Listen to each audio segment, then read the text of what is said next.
तो इसकी जिम्मेदारी किस पे आयद होती है? वज़ीर दिफा का इस्तीफ़ा भी मांगा जा रहा है, वज़ीर दिफा बैश कर रहे हैं पाकिस्तान तहरीक इंसाफ को असेंबली में। दूसरी तरफ इंटीरियर मिनिस्टर वो भी तनकीद की जद में है कि वो क्या कर रहे थे जो बलूचिस्तान को एक SHO की मार कहते हैं। राना साहब ने तो ऑलरेडी आपको बता ही दिया है कि इसमें हुकूमत और इंटीरियर मिनिस्ट्री वगैरह का तो कोई रोल ही नहीं है।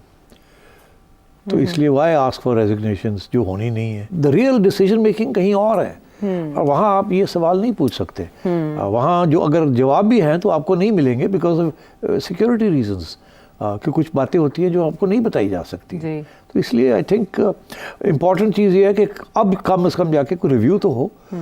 ये बड़ी खुशाइन बात है कि हमें ये सुना है कि rules of the game are changing. ये rules of the game should have changed 10 years ago। जब आपने ये देखा था तो थोड़ी सी प्रोजेक्शन तो होनी चाहिए थी कि पे बैक टाइम आएगा, बीजेपी ये करेगी। आपको हिंदुस्तान ने मुंबई के लिए माफ़ नहीं किया, उसके बाद जो कश्मीर में हुआ उसका माफ़ नहीं किया और वो अपना बदला लेंगे। ये तो पता था आपको, तो उन्होंने खुद कहा था आपको। तो व्हाट डिड यू डू? तो अब क्या रियासत की पॉलिसी वाज़े हो जाएगी रिगार्डिंग बलूचिस्तान इस अनाउंसमेंट के बाद, इस वन लाइनर के बाद? वहाँ ऑपरेशन होगा, इमरजेंसी लगेगी या फिर एंगेज किया जाएगा वहाँ की पावर्स को? नहीं, देखिए इमरजेंसी क्या होती है कि सूबाई हुकूमत के मामलात अपने हाथ में ले लिए जो तो ऑलरेडी हाथ में है। तो इमरजेंसी लगाने की सिर्फ ये है कि कानूनी तौर पे जो भी कार्रवाई होगी उसको चैलेंज ना किया जाए। वो वैसे भी कोई नहीं चैलेंज करता वहाँ। तो इसलिए मेरा ख्याल है अगर एक लीगल अम्ब्रेला लेना है तो वो आर्टिकल 245 के जी basically it's a form of martial law. 232, 237 232, 237, 245 भी है ना, दैट इज तो फौज नफाज है ना। हाँ, तो वो हो सकता है, दे कैन डू एनीथिंग। तो अब बात ये है कि बट मेरा ख्याल है that is just a legal cover. Government तो है उनके पास वहाँ, and government is basically just to keep everyday life going. थोड़े बहुत डेवलपमेंट प्रोजेक्ट्स, थोड़े बहुत ये, थोड़ा बहुत वो। Otherwise the real powers is with the local military command there and the intelligence. तो अच्छी बात है अगर वहाँ इंटेलिजेंस हाइटन होगी, मिलिट्री कमांड और डायरेक्टली इन्वॉल्व हो जाएगा इन ऑल दिस और फोर्सेस भेज दी जाएंगी, अच्छी बात है ये, दिस गुड। बट मेरा ख्याल है रूल्स ऑफ द गेम जो चेंज हो रहे हैं वो ये नहीं है।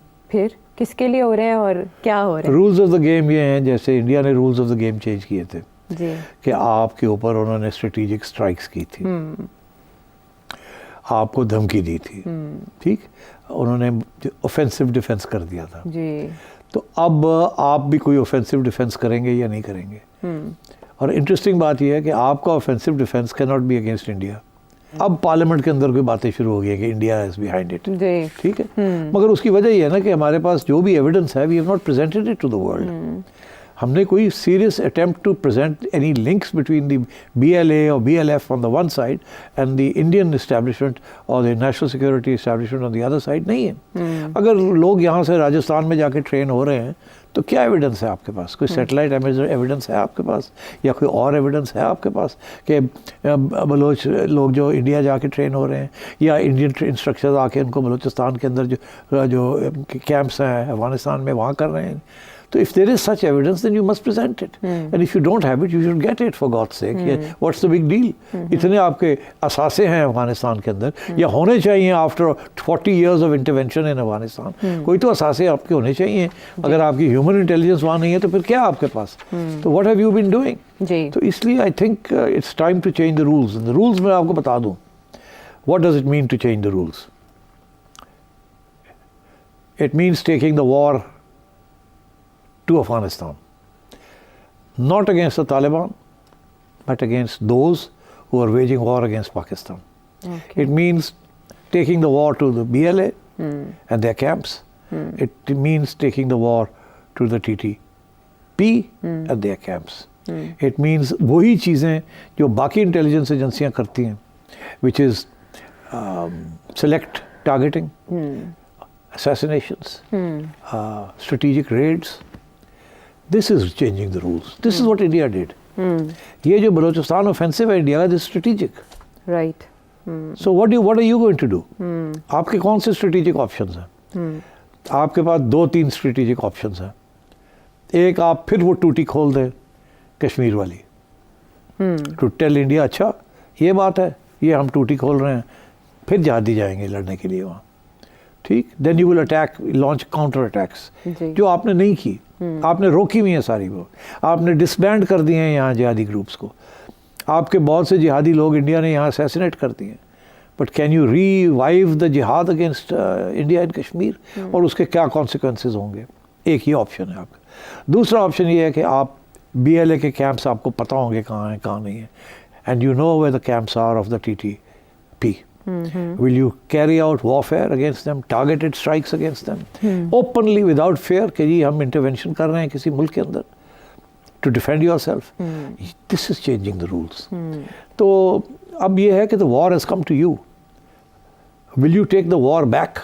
Right. What will you do? आप यहाँ बैठ के sitting ducks होंगे? You cannot protect. Balochistan is a huge province. मतलब है उसकी जो porous border है runs into thousands of kilometers. सबसे बड़ा सूबा रकबे के लिहाज तो से। मतलब है कहीं से भी लोग आ सकते हैं। सारी जो इनिशिएटिव है विद इंसर्जेंट्स। जी। अब जितने लोगों ने यहाँ से जाना था वो चले गए हैं अक्रॉस, और जो लोग यहाँ से अब भी उठ के जाना चाहेंगे बच्चे ज्वाइन करने के लिए इस मूवमेंट को, वो जाएंगे। आप उनको कैसे रोकेंगे? द बॉर्डर इज पोरस, वो चले जाएंगे। They will go and join the BLA। तो how will you degrade the BLA? ठीक, जैसे कि इंडिया ने आपके जिहादियों को डिग्रेड किया, आप कैसे डिग्रेड करेंगे BLA को? आप कैसे TTP को डिग्रेड करेंगे? बिकॉज डिग्रेडिंग के बाद ही आप बातचीत कर सकते हैं, उससे पहले आप बातचीत नहीं कर सकते। ठीक। इस वक्त आप कमज़ोर है, वो स्ट्रांग है। उन्होंने करके दिखा दिया कि वो क्या क्या कर सकते हैं आप। तो changing the rules of the game means, in my view, कि अगर ये सोच रहे हैं तो फिर इसके ऊपर बात हो सकती है। Changing the rules of the game is offensive defence, which again जो इंडिया ने किया है, but this time not against India. India ने तो प्रॉक्सीज इस्तेमाल कर रहे हैं ना। India is helping the Taliban and BLA और द BLF दोनों।